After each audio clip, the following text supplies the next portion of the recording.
Okay, I think we had a question at the back. Yeah. Yeah, okay.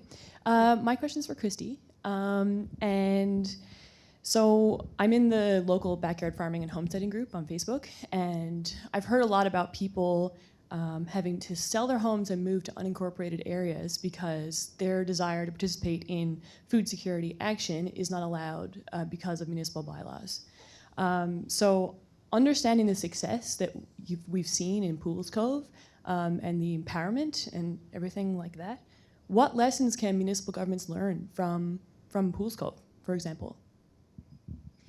Yeah, it's interesting. So every municipality has different, of course, bylaws in place that can be very supportive or can be barriers to participation in these sorts of activities. At the same time, I think there's there seems to be a lot of interest from municipalities across the province in being a part of this conversation.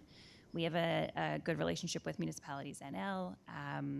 There's interest in starting up things like food policy councils. We've been able to establish one here in St. John's.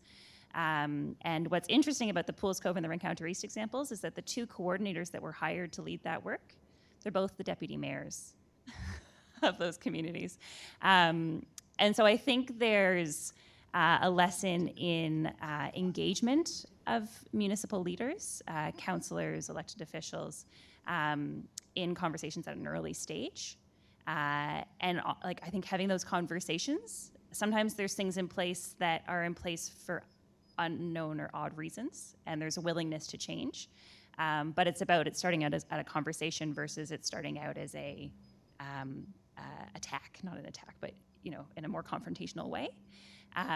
So I think it's that it's kind of gets back at actually those 4 lessons that were shared at the beginning. I mean, that relationship development and kind of thinking of it as being a co-created thing and presenting it as an opportunity for municipality to be a leader in this work, right? If they make bylaw changes and position themselves as very supportive for this, food self-sufficiency, food security efforts, that's a successful thing that they're able to promote as them as a leader of. Oh, okay, quick comment there, Murph. You try to stay away from the politics of it all, but Jesus, it's a hard thing to do. And I think politics does rear its ugly head there. I can tell you as Federation President, the people that I'm trying to represent with grievances around municipal engagement, municipal involvement with agriculture is just absolutely staggering. I don't want to disconnect this from the climate change dialogue that's happening, but it is connected, and there is an absolute complete lack of harmonization between what municipalities would see and want to do with a fisheries land resources, who is ultimately responsible for agriculture.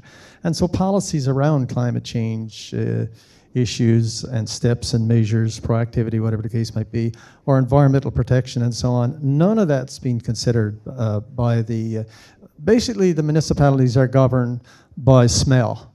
And if there's a hint of a smell in the air to do with agriculture, then they develop policies around that. Sorry? A bit of noise, but hey, come on! We have got to some serious harmonization, and to get back to what you talked about, the community involvement and so on. As a matter of fact, we at the Federation of Agriculture is working with the town of Stephenville to do a municipal symposium this fall and discuss some of these key issues. And I'd like to see climate change integrated into the backdrop of how we do that. So maybe there's an action item to consider as being part of what you do in the future. Thank you. We're going to switch over, but I just have to say, roosters, motorcycles.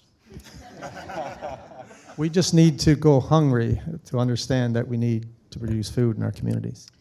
Well, on that note, we wouldn't want to be controversial at a decarbonization conference. Thank you very much to the panel and to everyone for your great questions.